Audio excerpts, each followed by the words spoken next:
Un peu, ouais.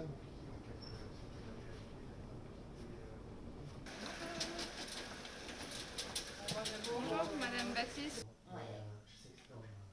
Ouais, moi je le savais pas du tout et puis je l'avais. Et là, Je devais être opérée courant avril 2020. Et comme il y a eu le confinement, donc tout s'est stoppé. Les rendez-vous, le suivi, tout s'est stoppé net.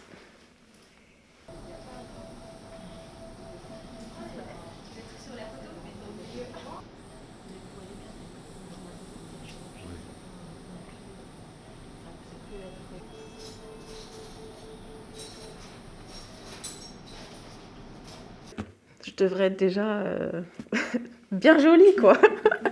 Comme on dit. C'est ce que mon mari dit. Tu t'imagines, tu devrais être déjà... Des fois, on fait les magasins. Je dis, mais regarde la belle robe, je devrais pouvoir déjà la porter, alors que non, il faut encore attendre des mois.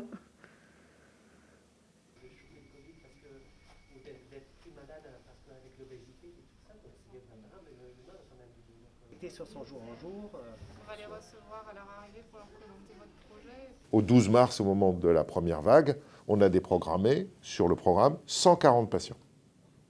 On a sorti la liste d'ailleurs, on l'a donné à l'administration en disant, ben voilà, ils sont tous inscrits, jusqu'à, je sais pas, il y en avait jusqu'au mois de mai, enfin voilà. Il y avait 140 patients qui étaient inscrits. Ils ont tous été déprogrammés. C'est énorme, hein.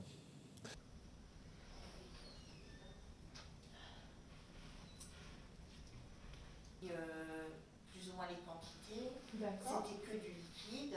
D'accord. Bien. Et je priais, je disais pourvu que le téléphone sonne pas, pourvu que j'ai pas de mail. Et quand j'ai vu que, voilà, je tremblais. Et quand j'ai eu mon rendez-vous la semaine dernière avec ma chirurgienne, elle-même me disait, je voulais pas, j'étais à ça de vous téléphoner. Mais heureusement, on a eu vous êtes la première que je vais opérer du mois de décembre. Les autres, je n'ai pas touché le scalpel, quoi.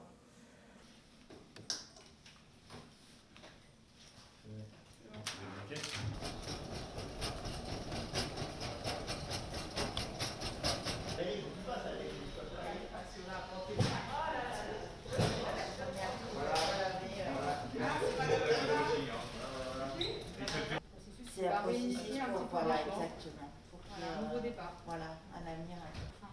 Et puis je pense que je fais cette opération pour avoir une vie meilleure. Donc voilà, je suis enthousiaste. Bah là, effectivement, ça fait plaisir de revoir les patients comme on a l'habitude de les voir.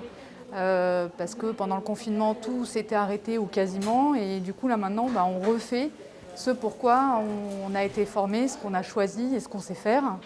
Donc c'est vrai que pendant le confinement, on était sur d'autres missions un peu plus transversales. Mais là, c'est vraiment ce qu'on sait faire et ce qu'on aime faire.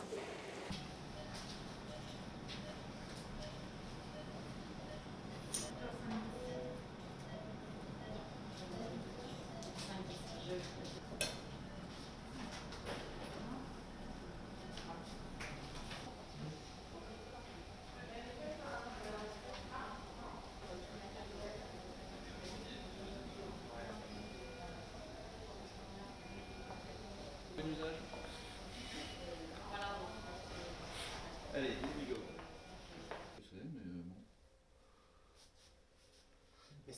Il faut garder à l'esprit que le Covid est un virus parfait pour bloquer l'hôpital.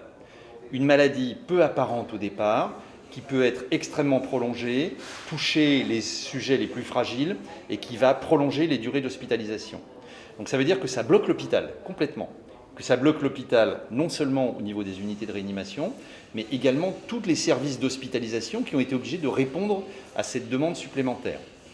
Donc oui, il y a une crise avec des gens qui attendent qu'on les appelle pour qu'ils viennent se faire opérer, pour qu'ils viennent se faire hospitaliser pour des bilans, pour leur prise en charge, pour le cancer, pour le cœur, pour le poumon.